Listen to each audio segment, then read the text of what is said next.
É um grande privilégio para mim estar aqui nesta tarde com vocês. Antes de começarmos a falar qualquer coisa, eu quero ir ao Senhor em oração. E eu vou pedir que vocês orem. Tem tanta coisa acontecendo aqui nesta tarde, há tanta coisa que vocês não entendem. Mas eu vou lhes dizer de onde eu estou vindo. Eu irei pregar como um homem morto para homens mortos, mulheres e jovens. E eu irei pregar como se eu nunca mais fosse pregar de novo. E eu vou lhes dizer umas coisas que vocês irão entender errado. E eu vou lhes dizer coisas que irá deixar vocês um tanto nervosos comigo. E eu vou lhes dizer coisas que vocês irão negar. E eu irei lhes dizer coisas e vocês dirão, eu não tenho o direito de lhes dizer o que eu estou dizendo. Mas antes de você chegar a qualquer conclusão sobre o que está sendo dito aqui nesta tarde, faça a si mesmo uma pergunta. Veja, pregar uma coisa é um tanto perigosa. É perigoso para mim, porque a Bíblia diz que sobre falsos mestres virá grande condenação. Se o que eu lhes disser hoje não for verdade, eu estou encrencado e por isso tenho que fazê-lo com temor e tremor, porque eu estarei condenado diante de Deus. Mas se o que eu irei dizer a vocês hoje for verdade, então são vocês que têm motivos para temer e tremer. Porque se eu interpretar corretamente essa passagem das Escrituras que eu irei dar a vocês, será como se Deus estivesse falando por intermédio de um homem. E o problema de vocês não será comigo, será com Deus e a sua palavra.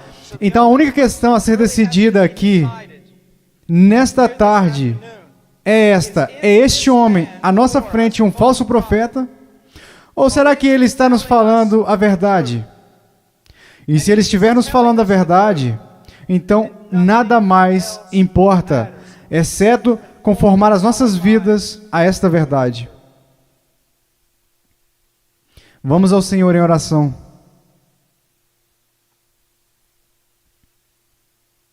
Pai,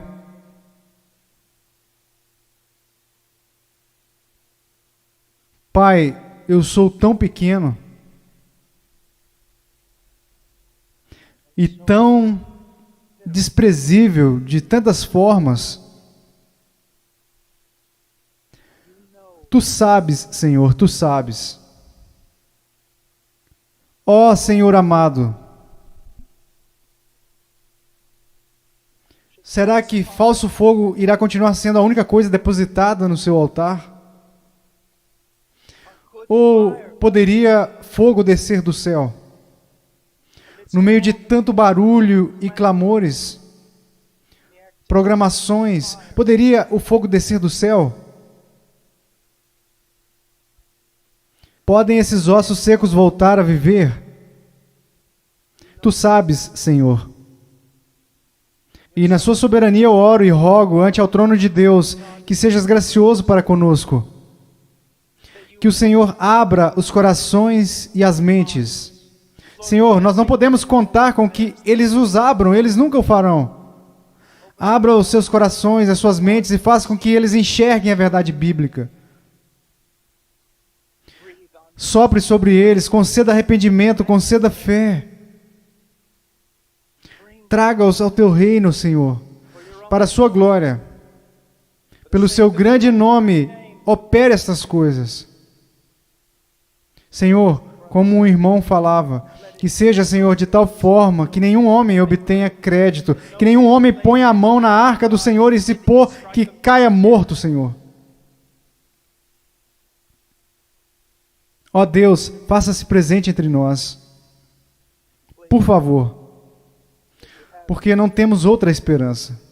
Não temos nenhuma outra esperança. Essas crianças não possuem outra esperança, a não ser que o Senhor haja.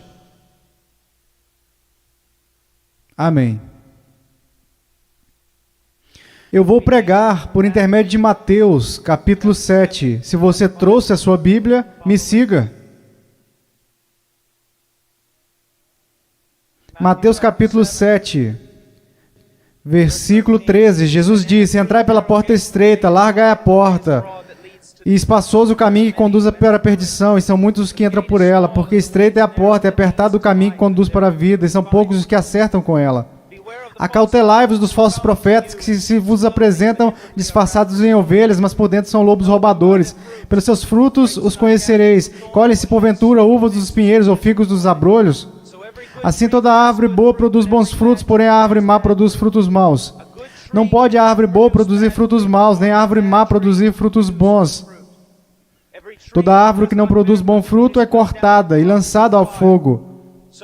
Assim, pois, pelos seus frutos os conhecereis.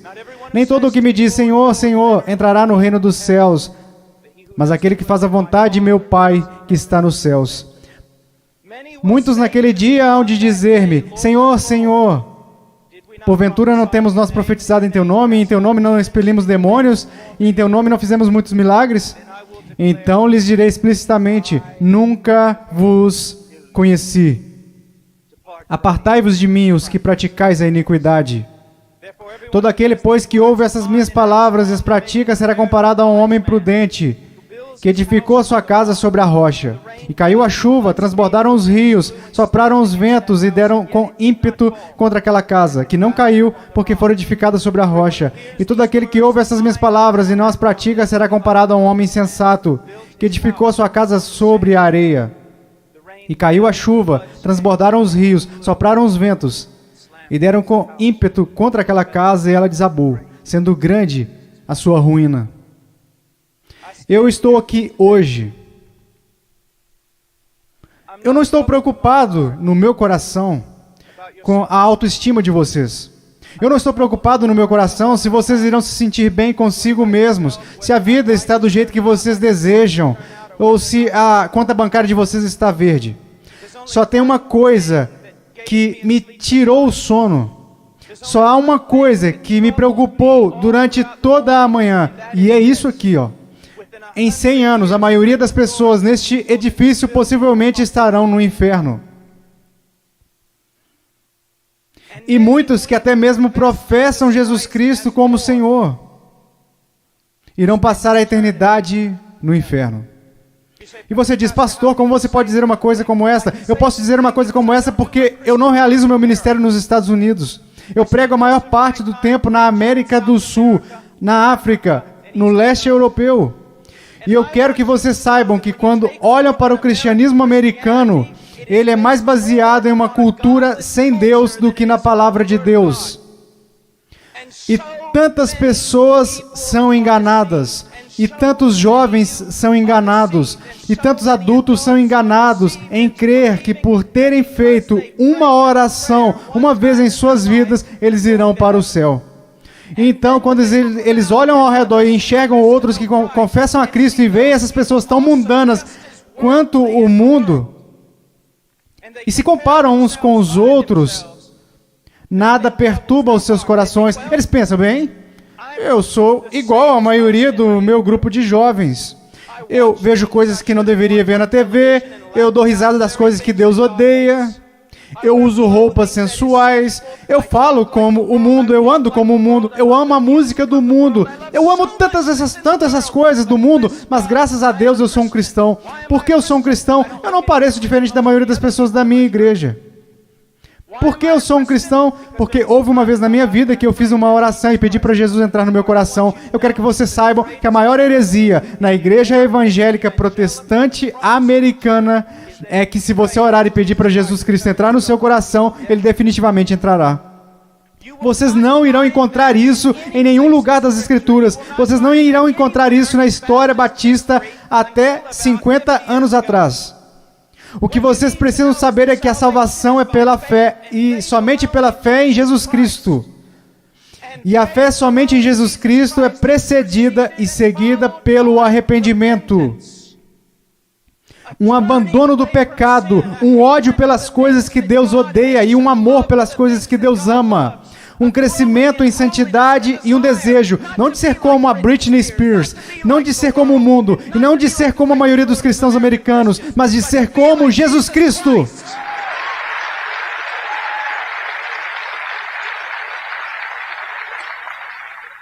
Eu não sei por que vocês estão aplaudindo, eu estou falando de vocês. Eu não vim aqui para ouvir améns. Eu não vim aqui para receber aplausos, eu estou falando de vocês.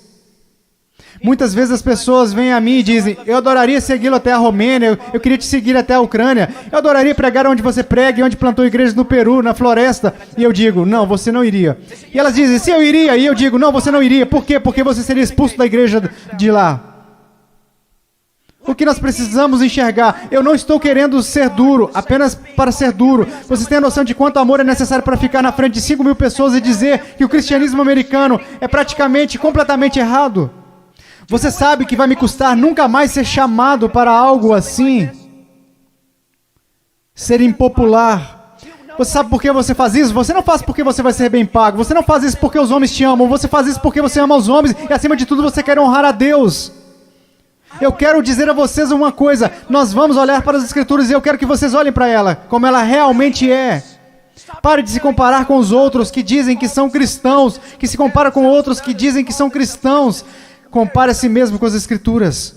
Quando alguém, um jovem, vem a um pastor ou pastor de jovens e diz, eu não tenho certeza se sou salvo, o pastor de jovens geralmente vai lançar um clichê. Alguma vez em sua vida você orou e pediu para Jesus entrar no seu coração? Bem, sim. Você foi sincero? Bem, eu não sei, mas acho que sim. Você precisa dizer para Satanás parar de te pôr dúvidas. Você escreveu no verso da sua Bíblia, assim como o evangelista te ensinou quando você foi salvo. Você anotou a data para que qualquer dia você pudesse se lembrar, você poderia olhar para sua Bíblia. Que superstições têm invadido a nossa denominação? Você sabe o que a Bíblia fala para os cristãos fazerem? Examine-se a si mesmo. Prove a si mesmo à luz das Escrituras para saber se você está na fé. Prove a si mesmo para saber se você está na fé. Você consegue ver que se eu libertasse todo mundo aqui e mandasse vocês baterem em cada porta dessa cidade, você sabe o que descobriríamos? 99% das pessoas, pelo menos nessa cidade, acreditam que são cristãos. Se você voltar para a sua cidade e bater em cada porta, porque eu voltei quando fui salvo e bati em cada porta, e você sabe o que eu descobri? Todo mundo na minha cidade é um cristão. 85% deles não vão à igreja, e aqueles que vão à igreja não estão preocupados com santidade, eles não estão preocupados em servir, não estão preocupados em ser separados do mundo, não estão preocupados se o evangelho será pregado entre as nações. Mas graças a Deus eles são salvos. Por que eles são salvos? Porque algum evangelista que deveria ter passado mais tempo estudando sua Bíblia do que pregando, disse a eles que eles eram salvos. E ele disse isso para que depois pudesse se gabar de quantas pessoas se converteram no seu próximo avivamento. Eu amo vocês. E há homens aqui que amam vocês. E eu quero ir às Escrituras agora que eu os choquei para a vida. Eu quero que vocês me ouçam. Ouçam a palavra de Deus e comecem a se perguntar algumas perguntas. Antes de mais nada, entrai pela porta estreita, porque larga é a porta e espaçoso o caminho que conduz à perdição, e muitos são os que entram por ela. Há uma porta estreita. E sabe, historicamente, uma das razões pela qual eu sou um Batista do Sul é porque os Batistas do Sul sempre foram rápidos, enquanto outras denominações falharam em perceber isso. Os Batistas do Sul sempre foram rápidos em perceber que só há uma porta, só há um Deus, só há um mediador entre Deus e os homens, e seu nome é Jesus Cristo. E não é uma questão de múltipla escolha, não é como se todos os caminhos levassem a Roma. Como denominação, nós sempre ensinamos as pessoas o que Jesus ensinou às pessoas: eu sou o caminho, a verdade e a vida, e ninguém vem ao Pai senão por mim. Então eu louvo a Deus por isso, que a única maneira de qualquer ser humano nesta terra ser salvo é por intermédio de Jesus Cristo. Ponto final. Porque vocês precisam entender que a Bíblia diz: todos pecaram e destituídos estão da glória de Deus, e vocês não têm ideia do que isso significa. Que nascemos totalmente depravados, odiando a Deus. Que nós nunca buscaríamos a Deus, nunca iríamos a Deus, nós nos rebelamos contra Deus, quebramos toda a lei. Não é só uma questão do que você já pecou, a questão é: você nunca fez nada além de pecar. A Bíblia diz nos profetas que até as nossas maiores obras são como trapos de imundícia perante Deus. E por causa disso, você sabe o que merecemos? A ira de Deus. O ódio santo de Deus. E vocês dizem: espere um pouco, Deus não pode odiar ninguém, Deus é amor. Não, meu amigo. Você precisa entender uma coisa. Jesus Cristo ensinou, os profetas ensinaram, os apóstolos ensinaram isso. que a não ser a graça de Deus revelada em Jesus Cristo, nosso Senhor, a única coisa que resta para você é a ira, a violenta ira de Deus, por causa da sua rebelião e dos seus pecados. Quando falam em universidades, eles sempre são rápidos em dizer, não, Deus não pode odiar porque Deus é amor. Mas eu digo, Deus tem de odiar porque Ele é amor. Veja, eu amo crianças, portanto odeio o aborto. Se eu amo o que é santo, devo odiar o que não é santo. Deus é um Deus santo, e isso é algo que os americanos esqueceram. Muitas das coisas que você adora fazer, Deus odeia. Você sabia disso? Ore por um avivamento. Você vai para a reunião de jovens e quer que Deus haja, mas antes de ir, você assiste programas na TV que Deus absolutamente abomina. Então você se pergunta por que o Espírito Santo não desceu sobre nós e por que você tem que criar falso fogo e falso entusiasmo. Porque Deus não está presente. Deus é um Deus santo. E a única maneira pela qual eu e você poderíamos nos reconciliar com o Deus Santo é pela morte do Filho unigênito de Deus, quando Ele foi pendurado naquela cruz. Agora me escute, se você hoje é um salvo, você não foi salvo porque os romanos e os judeus rejeitaram a Jesus. Você não foi salvo porque eles colocaram uma coroa de espinhos na cabeça dele.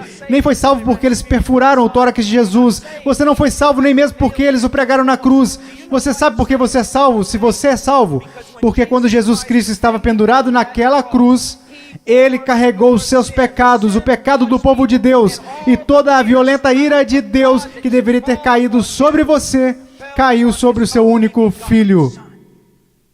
Alguém tinha que pagar o preço. Alguém tinha que morrer. Foi Deus o Pai quem o esmagou. O seu único filho, de acordo com Isaías 53. Ao Senhor agradou moê-lo. As pessoas dizem, a cruz é um sinal de quanto o homem é valioso. Isso não é verdade. A cruz é um sinal de quão depravados nós realmente somos, que levou à morte o Filho único de Deus. A única coisa que poderia salvar pessoas como nós foi a morte do único Filho de Deus, sob a ira de seu próprio Pai, pagando o preço, levantando dentre os mortos, poderoso para salvar. Este é o Evangelho de Jesus. Agora, o que você é chamado para fazer? Você diz, entrar pela porta estreita. Como você faz isso? Jesus disse, o tempo é chegado, o reino de Deus se aproxima. O que você deve fazer? Em Marcos, ele nos diz, arrependa-se e creia no Evangelho. Você diz, irmão Paul, eu fui salvo orando e pedindo para Jesus entrar no meu coração. E eu tenho certeza que você fez isso. Mas você não foi salvo por uma fórmula mágica ou por causa de algumas palavras que você repetiu. Você foi salvo porque se arrependeu dos seus pecados e creu. E não foi uma coisa isolada. Você continua fazendo isso hoje em dia. Porque Jesus, numa tradução mais correta deste versículo, ele falou, o reino de Deus se aproxima, o tempo é chegado. Agora, passem o resto de suas vidas se arrependendo de seus pecados e crendo em mim. A conversão não é como uma vacina. Ah, eu já fiz isso. Ah, eu me arrependi. Eu já criei. A questão é, meu amigo, você continua se arrependendo dos seus pecados? Você continua crendo? Porque aquele que começou a boa obra em vocês também a finalizará. Ele irá finalizar. Nós, os batistas, pregamos que você deve ir por essa única porta que é Jesus Cristo. Mas nós, batistas do Sul, esquecemos uma coisa. E eu quero que pastores de jovens e outros líderes me escutem. Pais, nós esquecemos um ensinamento muito importante do Evangelho. Diz que não apenas a porta é estreita, mas o caminho também é estreito. O que basicamente fazemos é conduzir uma pessoa a Cristo, ou conduzimos alguém a uma oração, e aí essa pessoa passa o resto da vida vivendo igual ao mundo. E se você quiser negar isso, eu posso trazer as estatísticas para te provar. Várias pesquisas, censos, qualquer tipo de pesquisa que você pensar, quando elas questionam a moralidade da igreja nos Estados Unidos em comparação com a moralidade daqueles que se consideram perdidos, as pesquisas não encontram diferenças. Veja, estes são apenas dados, não tem nada a ver com a interpretação religiosa, são estatísticas. Livros e mais livros têm sido escritos incessantemente por teólogos, filósofos, sociólogos e etc. O que está acontecendo na igreja? Descobrimos que o aborto na igreja é tão prevalente quanto no mundo. O divórcio é tão prevalente, a imoralidade. Vocês sabem, assim como eu, que há jovens aqui neste momento que estão praticando imoralidade e ainda assim adorando a Deus como se nada estivesse acontecendo. Você sabe que há jovens aqui que estão usando drogas e indo para a reunião de jovens da igreja. Você sabe, vendo e fazendo coisas que não são apropriadas para cristãos. E ainda assim eles vão para a reunião de jovens convencidos de que estão satisfeitos, convencidos de que são salvos. E ninguém está falando nada a não ser isso. Eles são cristãos carnais. Eles são cristãos de verdade. Só são carnais. Essa é uma doutrina que começou num seminário batista, que não era um seminário dos batistas do Sul, muitas décadas atrás. Essa doutrina não é bíblica e não é histórica. Meu caro amigo, ser cristão carnal não existe. Você diz, espera um pouco, irmão Paul. 1 Coríntios capítulo 3. Não sois porventura carnais, Paulo disse. Não. Isso foi o que Paulo disse. Mas você precisa ler o livro todo para saber o que ele queria dizer. Um dos nossos problemas, juventude, escute. A maior parte do nosso cristianismo é baseado em clichês que lemos nas camisetas cristãs. A maior parte do nosso cristianismo vem das músicas e não da Bíblia. A maior parte das coisas que a gente crê ser verdade é ditada pela nossa cultura e não pela Bíblia. A Bíblia não ensina que uma pessoa pode ser um cristão genuíno e viver constantemente em carnalidade, perversidade, pecaminosidade todos os dias de sua vida. Mas a Bíblia ensina que o cristão genuíno recebeu uma nova natureza. O cristão genuíno tem um pai que o ama, que o disciplina, que cuida dele e que se importa com ele. O meu coração está quebrantado porque vocês sabem tanto quanto eu, jovens. Não sejamos hipócritas, não vamos esconder a verdade. Há muita gente assim, você os conhece, você pode ser um deles, ou ao menos sabe que tem um no seu grupo de jovens. Eles vão às reuniões, eles fazem todas as coisas, mas em seus corações eles são tão depravados quanto se pode ser. Não há diferença, não há luz. Tudo que o mundo faz, eles também fazem e está tudo ok. Meu amigo, isso não é cristianismo. Eles não estão correndo perigo de perder o galardão, eles estão correndo perigo de ir para o inferno. Eles não conhecem a Deus. O que nós ensinamos? Quando foi a última vez que você ouviu alguém falar que não existe apenas uma porta estreita, mas também um caminho estreito? Jesus indica que um dos principais sinais para saber se você é um cristão genuíno é se você caminha no caminho estreito. Você sabe qual é o sinal para saber se você é um cristão na América? Você fez uma oração alguma vez. Não é incrível? O que você se pergunta quando duvida da sua salvação? Se você fez uma oração de salvação uma vez, o que as Escrituras ensinam? Examine a si mesmo, testifique nas Escrituras para saber se você está na fé, porque um cristão será diferente. Estou dizendo que um cristão está sem pecado? Não, porque aprendemos em 1 João que os cristãos pecam, e se dissermos que não conhecemos o pecado, não conhecemos a Deus, não andamos na luz. Então qual é a diferença? Aonde eu quero chegar? Eu estou chegando até aqui. Se você é genuinamente um cristão nascido de novo, um filho de Deus, você irá caminhar pelo caminho da justiça, como um estilo de vida. E se você se desviar desse caminho de retidão, o Pai irá até você. Ele irá te disciplinar, ele vai te colocar de volta naquele caminho. Se você professa que entrou pela porta estreita, mas você continua andando pelo caminho largo, assim como todos da sua escola, assim como todos que são carnais e depravados, a Bíblia quer que você saiba que você deveria ficar terrivelmente amedrontado, porque você não conhece a Deus. Eu temo homens que passam a maior parte de suas vidas dizendo a outras pessoas que elas são salvas. Eu tenho temor por vocês, se vocês já fizeram isso. Você não diz às pessoas que elas são salvas, você diz a elas como serem salvas. Deus as diz se elas são salvas. O que nós esquecemos de acreditar é que a salvação é uma obra sobrenatural de Deus. E aqueles que estão sendo genuinamente convertidos e regenerados pelo poder do Espírito Santo serão novas criaturas. A Bíblia diz, pelo que se alguém está em Cristo, nova criatura é. Então, nós encontramos aqui nas Escrituras que há uma porta estreita e um caminho estreito. Estamos caminhando para o versículo 16, quer dizer, versículo 15. Acautelai-vos, porém, dos falsos profetas que vêm até vós vestidos de ovelhas, mas interiormente são lobos. Por seus frutos os conhecereis. Uma das coisas que vocês precisam entender é isso. Uma coisa que um homem sábio me disse há muito tempo. Paul, o seu melhor amigo é aquele que te diz as maiores verdades. Nos Estados Unidos, nós nos tornamos tão cheios de não me toques que ninguém pode nos repreender. Ninguém pode nos dizer que estamos errados. E ministros, líderes também têm acreditado nessa mentira. Nós não queremos ofender. Nós queremos ser amigáveis. O que você precisa entender é que só há um amigo verdadeiro e seu nome é Deus. E se você quer ser amigo de alguém na sua igreja, você precisa ser amigo de Deus. E você precisa estar mais preocupado com a glória de Deus do que você está com as atitudes dos homens. E outra coisa que você precisa entender é que a pessoa que te ama mais é a que vai te falar as maiores verdades. Uma das grandes marcas diferenciais de um falso profeta é que ele sempre vai falar o que você quer ouvir. Ele nunca vai estragar a sua festa. Ele vai fazer você continuar batendo palmas, pulando, vai fazer você ficar atordoado, ele vai te manter entretido. E ele te apresentará um cristianismo que fará a sua igreja parecer um parque de diversões de Jesus. E irá te manter tão entretido que você nunca se preocupará com grandes assuntos como este. Deus está agindo em minha vida? Eu estou crescendo em santidade? Eu realmente nasci de novo? Me escute, se todos nessa cidade creem que são salvos, e nós sabemos que isso não é verdade, porque a Bíblia diz que poucos vão entrar, como você sabe que você é salvo? Como você realmente sabe que é um salvo?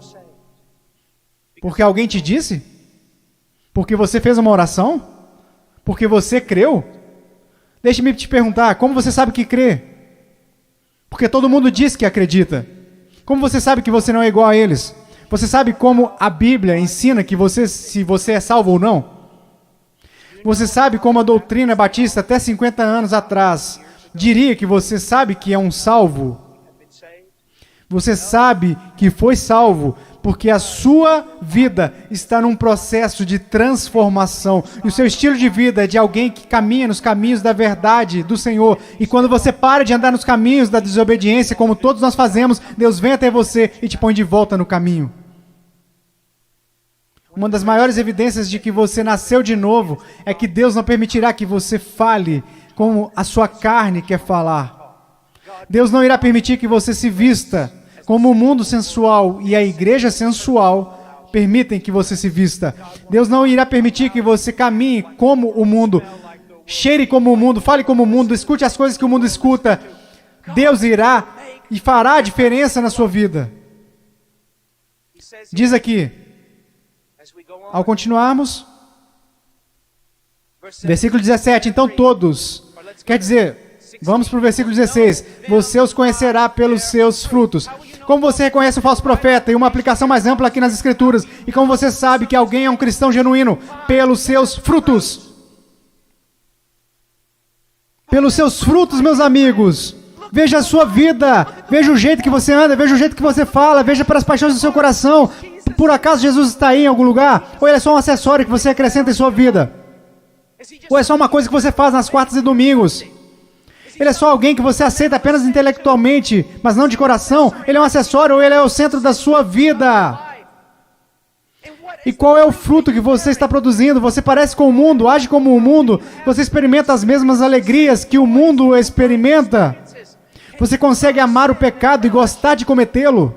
Você consegue amar a rebeldia e gostar de ser rebelde? Então você não conhece a Deus. Você os conhecerá pelos seus frutos. Deus tem o poder para mudá-los. Imaginemos por um momento Jesus ensinando esta passagem. E você está lá ouvindo. E ele olha para você e diz: espinhos, espinhos. Você acha espinhos em figueiras? E você diz: é claro que não, Jesus. Você não é um agricultor, você não é um fazendeiro, você é um carpinteiro, mas todo mundo sabe, Jesus. Você não encontra espinhos numa figueira. Então, deixe-me fazer outra pergunta. Você encontra figos, bons frutos, em espinheiros? É claro que não, Jesus, isso é loucura. Quer dizer, você nunca vai achar espinhos numa figueira e também nunca encontrará figos num espinheiro. Jesus, se me dissessem que isso é possível, pode tomar nota. Ou essa pessoa é louca ou é uma mentirosa. Então Jesus te responde: muito bem.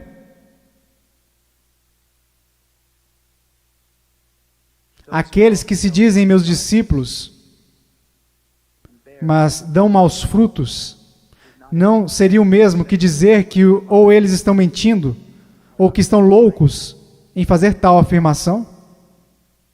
Deixe-me levar essa ideia. Vamos imaginar que eu apareça atrasado e entre correndo na plataforma e todos os outros líderes estão zangados comigo. Irmão, pô, você não considerou que lhe foi dada a oportunidade de pregar aqui e você aparece atrasado e eu digo, irmãos, vocês têm que me perdoar. Por quê? Eu estava a caminho na rodoviária e meu pneu furou. E eu estava trocando o pneu e enquanto isso, a porca da roda saiu. E eu não estava prestando atenção, então eu corri para pegar a porca da roda. Assim que eu peguei, no meio da rodovia, eu levantei, tinha um caminhão de carga de 30 toneladas vindo a uns 200 por hora, uns 10 metros à minha frente, e aí ele me atropelou e é por isso que eu estou atrasado. Só existiriam duas explicações lógicas, eu sei, ninguém mais estuda lógica, mas só existiriam duas conclusões lógicas. Primeiro, eu sou um mentiroso. 2, eu sou um maluco. Você diria, irmão Paul, é absolutamente absurdo, é impossível ter um choque com algo tão grande como um caminhão de carga e não mudar de estado. E a minha questão para você seria isso: o que é maior, um caminhão de carga ou Deus? Como é que tantas pessoas hoje em dia professam ter tido um encontro com Jesus Cristo e ainda assim não são permanentemente transformados? Deixe-me dar a vocês algumas coisas para pensar. Vocês sabem que estou lhes dizendo a verdade. Quantas vezes você vai e rededica a sua vida de novo e de novo e de novo? Quantas vezes os grupos de jovens veem as coisas e ficam empolgadíssimos? E voltam para a igreja e dura cerca de 1,5 semanas. E mesmo assim dizem, foi um grande movimento de Deus. Não foi, não. Se não durou é porque não foi um mover de Deus. Foi emoção. Foram tantas coisas, mas não foi um grande mover de Deus. Deus trabalhou em sua vida. Deus está trabalhando em sua vida. Você os conhecerá pelos seus frutos.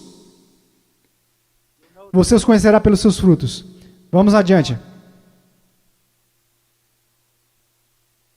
Versículo 19. Toda árvore que não dá bom fruto, corta-se e lança-se no fogo. Portanto, pelos seus frutos os conhecereis. Escute isso. Você precisa entender algo acerca da literatura hebraica. Quando nós queremos dar ênfase a alguma coisa, sabe o que nós fazemos? Aumentamos o tom de voz. Se estamos escrevendo, colocamos em negrito ou em maiúsculo. Mas para o judeu era diferente. Quando ele quer enfatizar algo, ele repete e ele repete. Por isso que encontramos paralelismo hebraico no livro de Provérbios. O ímpio não viverá na terra, o ímpio será destruído. Ele está dizendo coisas, só que de um jeito diferente para dar mais ênfase. É isso que Jesus está fazendo o tempo todo aqui. Pelos seus frutos os conhecereis, pelos seus frutos os conhecereis. Vocês os conhecerão pelo caminho que eles andam. Pelos seus frutos os conhecereis. Pelos seus frutos os conhecereis. Ele diz, toda árvore que não dá bom fruto, corta-se e lança-se no fogo. Sobre o que ele está falando? Meu caro amigo, ele está falando sobre o juízo do Deus Todo-Poderoso, que um dia cairá sobre o mundo. Que um dia, possivelmente, irá cair sobre você. Meu caro amigo, eu não consigo olhar o seu coração. Eu sou tão facilmente enganado pelo meu próprio coração. Mas há um que não é enganado. Há um que não é enganado. E ele não é enganado por uma cultura cristã pós-moderna. Ele sabe. Pelos seus frutos os conhecereis. Então ele continua. E ele diz isso. Versículo 21. Nem todo o que me diz Senhor, Senhor entrará no reino dos céus, mas aquele que faz a vontade de meu Pai que está nos céus. Você sabe o que a sua profissão de fé em Jesus vale? Absolutamente nada. Sim. Você leu essa passagem? Estude ela. Nem todo o que me diz Senhor, Senhor, nem todos que professam Senhor, Senhor, entrará no reino dos céus. Muitas pessoas dirão Senhor, Senhor, mas não entrarão no reino dos céus. Meus filhinhos, você é um deles. Senhor, Senhor. Agora, vamos voltar para a literatura hebraica. Ele diz Senhor, Senhor, ele não diz Senhor. Ele diz Senhor, Senhor. O que isso significa? Esse sujeito que está fazendo essa profissão não é alguém que de repente decidiu. É o dia do juízo, é melhor confessá-lo como Senhor. Essa é uma pessoa que professa enfaticamente aos outros que Jesus é o Senhor. Ele anda por aí dizendo que Jesus é o Senhor. Ele dança enquanto os músicos estão tocando e diz que Jesus é o Senhor. Ele canta dizendo Senhor, mas Jesus diz a ele, afasta-te de mim, eu não te conheço. Billy Graham é uma das pessoas mais amáveis e bondosas. E ainda assim, ele disse que a maioria das pessoas das igrejas confessionais estão perdidas. Ele disse que ficaria feliz se ao menos 5% das pessoas que fizeram uma profissão de fé em suas cruzadas evangelísticas fossem de fato salvas. Quando estou na Nigéria, eu estive lá no ano passado visitando a mãe cujo filho estava em nossa igreja e que foi assassinado por muçulmanos. No norte da Nigéria, se alguém confessa a Jesus Cristo, você meio que já sabe que é verdadeiro. É real. Por quê? Porque eles podem morrer por causa dessa confissão. Mas na América, considere os custos. Pense, examine a sua vida à luz das Escrituras. Você conhece o Senhor? Você conhece o Senhor? Porque nem todo o que me diz Senhor, Senhor entrará no reino dos céus. Mas o que ele diz aqui? Veja o que ele está dizendo. Nem todo o que me diz Senhor, Senhor entrará no reino dos céus, mas aquele que faz a vontade de meu Pai que está nos céus. Qual é o sinal de que alguém se tornou um cristão genuíno? Eu gostaria que nós começássemos a ensinar isso de novo. O que aconteceu com a nossa teologia, o que aconteceu com a nossa doutrina, o que aconteceu com o nosso ensino, foram jogados pela janela. Ninguém mais quer estudar doutrinas, só queremos escutar músicas cristãs e ler as frases de camisetas. O que aconteceu com a verdade? A verdade te diz isso. A prova, a maneira que você pode ter certeza que você é um cristão que nasceu de novo, é que você tem como estilo de vida agir segundo a vontade do Pai. E você diz, você está falando de obras? Não, eu não estou. Eu estou falando de evidência de fé. Funciona mais ou menos assim. Sua profissão não é prova alguma de que você nasceu de novo, porque todos neste país professam ter fé em Jesus Cristo. Uma pesquisa diz que 65% a 70% dos americanos são salvos. Cristãos nascidos de novo. O país mais sem Deus na face da terra. Mata 4 mil bebês por dia, mas graças a Deus, 70% de nós são nascidos de novo. Como você sabe que esta fé que você tem não é falsa? Um estilo de vida que está preocupado em fazer a vontade do Pai, que faz a vontade do Pai. E quando você desobedece à vontade do Pai, o Espírito Santo vem e te repreende pessoalmente, por intermédio da palavra de Deus, ou por intermédio de um irmão ou irmã em Cristo, e Deus te põe no caminho de novo. Se você é um cristão genuíno, você não pode escapar dele. Deixe-me dar um exemplo. Se eu fosse seu pastor e você tivesse, digamos, 14 anos, eu estivesse voltando de uma pregação à 1 da manhã e te visse em um parque ou em uma esquina qualquer com um bando de delinquentes, fazendo coisas que você não deveria estar fazendo. Se você fosse membro de nossa igreja, eu diria, entre no carro, eu vou te levar para sua casa. Eu não ficaria bravo com você, eu ficaria bravo com seu pai. Eu diria a ele, Senhor, você é um pai negligente e irresponsável por deixar o seu filho fora de casa em tais circunstâncias. Eu quero que vocês entendam uma coisa, Deus não é um pai irresponsável ou negligente. Se você pode brincar com o pecado, se você pode amar o mundo, amar as coisas do mundo, sempre está envolvido com o mundo, fazendo as coisas do mundo. Se os seus heróis são pessoas do mundo, se você quer parecer com eles, agir como eles, se você faz as mesmas coisas que eles fazem, meu caro amigo, ouça a minha voz. Há uma grande probabilidade de você não conhecer a Deus e de não pertencer a Ele. Agora, para finalizar, Versículo 22, muitos me dirão naquele dia, Senhor, Senhor, não profetizamos nós em Teu nome? E em Teu nome não expulsamos demônios? E em Teu nome não fizemos muitas maravilhas? Então lhes direi abertamente, nunca vos conheci. Você diz, a coisa mais importante na face da terra é conhecer a Jesus Cristo. E isso não é verdade. A coisa mais importante na face da terra é que Jesus Cristo te conheça. Eu não entraria na Casa Branca amanhã só porque eu fui até o portão e disse que eu conheço o presidente. Mas eles me deixarão entrar se o presidente falar, eu conheço o Paul Washer. Você pode professar conhecer Jesus, mas a minha pergunta para você é, você conhece Jesus? Jesus te conhece? E veja como ele descreve o homem perdido aqui. Ele diz, apartai-vos de mim, vós que praticais a iniquidade. Em grego, anomia, uma partícula negativa. Não, sem. A palavra nomos, lei, não lei, sem lei. E é isso que significa. Deixe-me dar a vocês uma tradução. Apartai-vos de mim. Me escute. Se eu pudesse sair daqui e te abraçar falando isso, eu fazia isso. Me escute! Ele diz, apartai-vos de mim, vocês que dizem ser meus discípulos, que me confessam como Senhor, porém vivem como se eu nunca tivesse lhes dado uma lei para obedecerem. Eu acabo de descrever a grande maioria dos cristãos da América. Se alguém começa a falar de lei, se alguém começa a falar de princípios bíblicos sobre o que devemos fazer e o que não devemos fazer, como devemos viver e como não devemos viver, todos começam a exclamar, legalista, legalista. Mas Jesus disse, apartai-vos de mim, vocês que viveram, me chamaram de Senhor, contudo viveram como se eu nunca tivesse lhes dado uma lei para seguirem. Na cristandade americana diz assim, passe pela porta, louvado a Deus, viva como o resto do mundo. Tudo bem, você só é um cristão carnal e talvez você volte um dia. Você sabe o que acontece por causa do nosso péssimo evangelismo? Nós temos zilhões de crianças salvas, entre aspas, nas escolas dominicais, e quando fazem 15 anos eles vão para o mundo e a maioria deles vivem como demônios. E quando estão por volta de 30 anos eles voltam e rededicam as suas vidas. Talvez eles tenham acabado de ser salvos. Porque, amigos, é mais do que você contar a alguém que você é salvo, porque sabe que Jesus é Senhor. Satanás sabe que Jesus é Senhor. A sua vida está em processo de mudança. Então ele começa a falar sobre duas pessoas, duas fundações. Você sabe o que é essa passagem na interpretação contemporânea? É importante estudar teologia, é importante estudar história.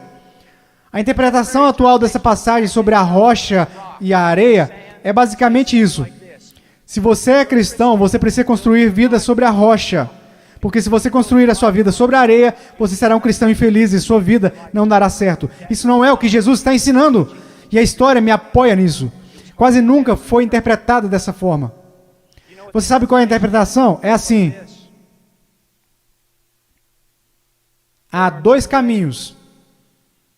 Há o caminho estreito e o caminho largo. Em qual você está? Há dois tipos de árvores. Tem a árvore que dá bons frutos e que vai para o céu. Tem a árvore má, e você sabe que é má porque dá maus frutos e vai para o inferno. Será cortada e lançada para o inferno. Há aqueles que professam Jesus como Senhor e fazem a vontade do Pai que está no céu. E há aqueles que professam Jesus como Senhor e que não fazem a vontade do Pai que está no céu. E eles irão para o inferno. Não por falta de obras, mas por causa de uma falta de fé demonstrada pelo fato de que eles não tinham obras. E ele continua. Não são dois cristãos construindo suas casas em duas fundações diferentes. Não, esses novamente são um homem salvo e um homem perdido.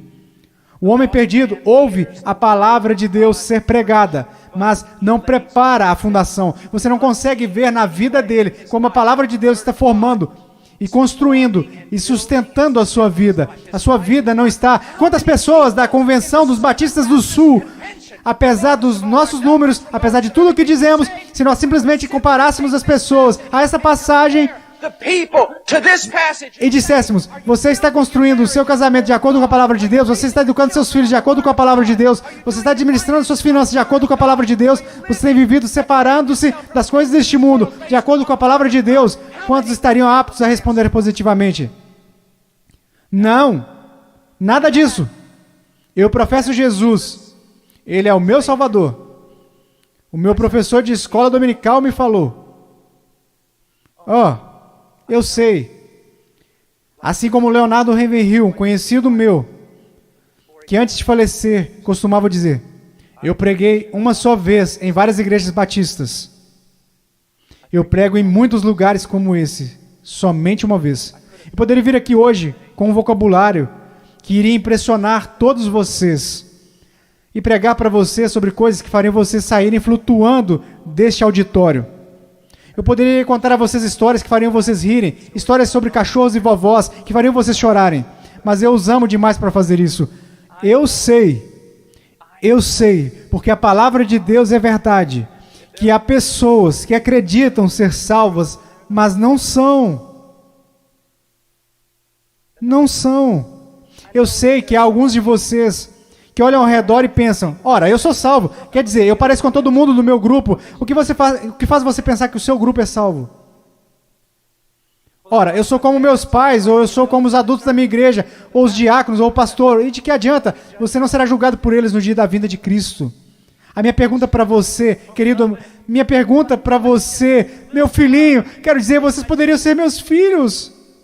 E eu oro para que um dia, quando o meu filho crescer, que haja um pregador que fique diante dele e diga: basta, vamos focar o que a palavra de Deus diz. Como a sua vida se apresentará diante do fogo ardente, que é a santidade de Deus no dia final.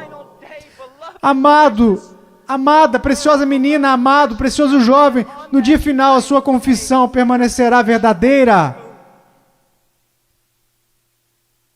Você é salvo. E eu não estou falando de, ora, eu acho que sou salvo. Sabe, há um caminho que ao homem parece direito, mas o fim dele são caminhos de morte. Ora, eu sinto do fundo do meu coração que eu sou salvo. Então deixe-me fazer outra pergunta. Você alguma vez já leu Enganoso é o coração, quem o conhecerá? Você não deveria ir ao testemunho das Escrituras? Ora, eu sei que sou salvo porque minha mãe, meu pai, meu pastor, todos disseram que eu sou salvo. Então eu te digo isso. O que a palavra de Deus te diz? Nós falamos tanto sobre ser cristãos radicais. Cristãos radicais não são pessoas que pulam em shows. Cristãos radicais não são pessoas que usam camisas gospel.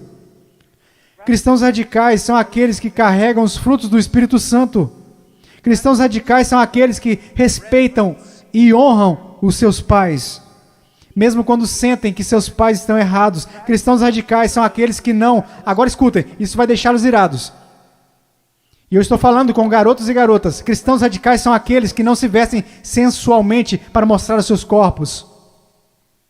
Se a sua vestimenta é um chamariz apenas para o seu rosto, Deus se agrada da sua vestimenta. Se a sua vestimenta é um chamariz para o seu corpo, isso é sensual e Deus odeia o que você está fazendo. Todo mundo gosta de falar sobre um profeta, mas ninguém quer escutá-lo. Eu estou falando sobre cristianismo. Eu passei minha vida em selvas. Eu passei minha vida congelando nos Andes. Eu vi pessoas morrerem. Um garotinho, Andrew Minem. Os muçulmanos retiraram 5 vezes do seu estômago e o deixaram morrer na calçada simplesmente porque ele exclamava: eu estou com tanto medo, mas eu não posso negar a Jesus Cristo. Por favor, não me matem, mas eu não o negarei. E ele morreu numa poça de sangue. E vocês falam sobre ser cristãos radicais porque vocês usam camisas de gospel e vão a um congresso. Eu estou falando sobre santidade. Eu estou falando sobre ser cheio de Deus. Você sabe o que seria o mover de Deus neste local? Se todos vocês caíssem debaixo de convicção, se eu mesmo caísse sob convicção pelo Espírito Santo e nos prostássemos e chorássemos, pois assistimos coisas que Deus odeia.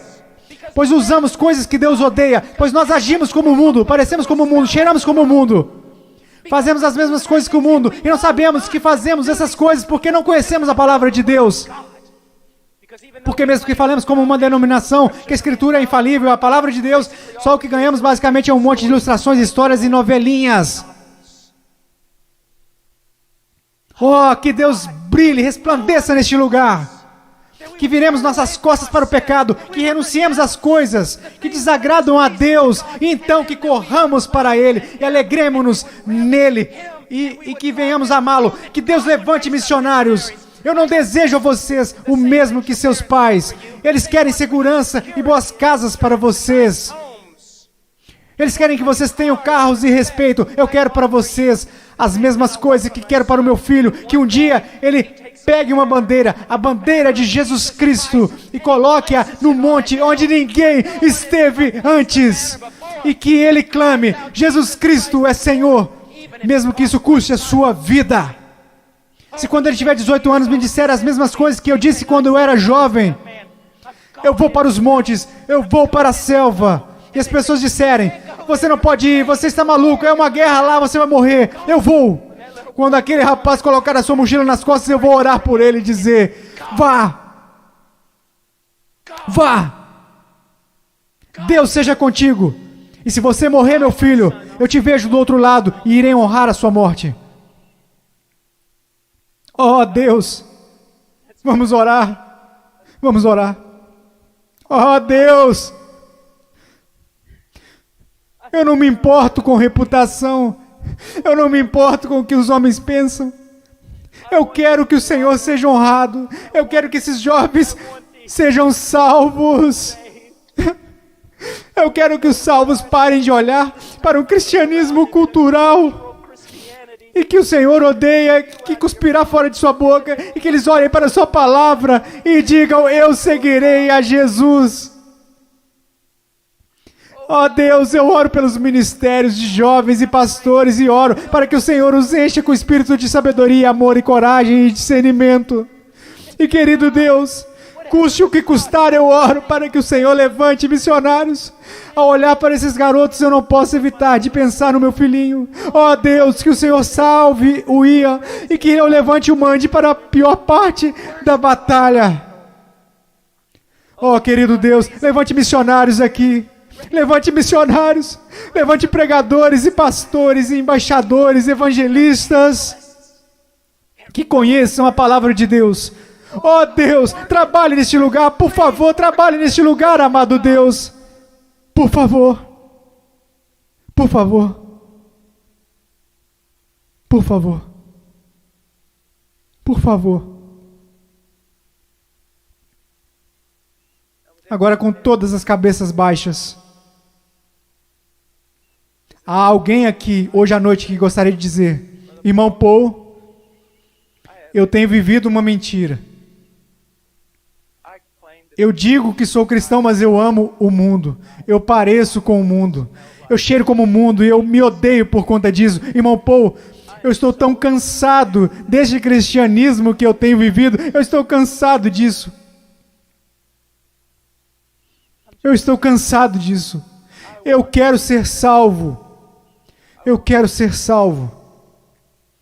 Eu só quero que levantem. Irmão Paul, eu quero ser salvo. Amém. Alguém mais? Eu quero ser salvo.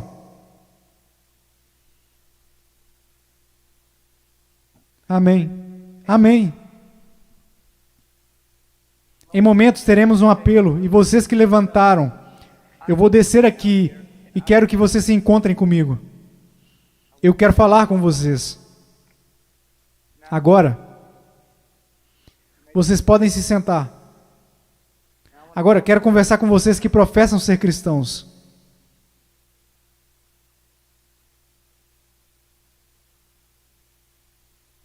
A sua vida honra a Jesus Cristo?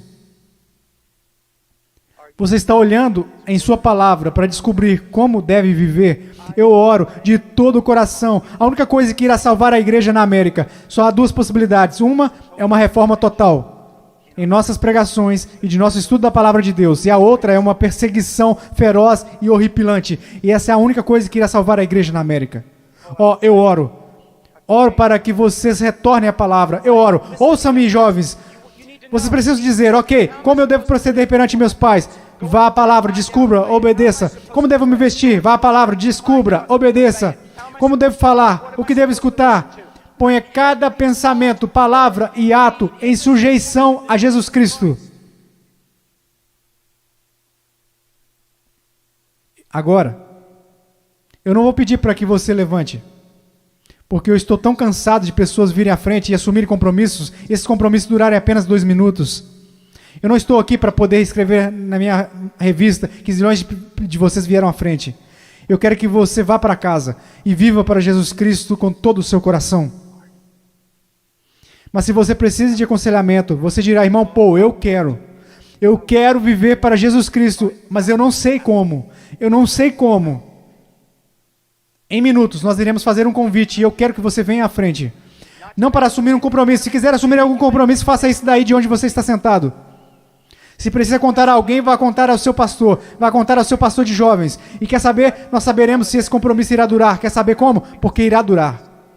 Nós saberemos se foi de Deus. Deixe-me contar-lhes uma coisa.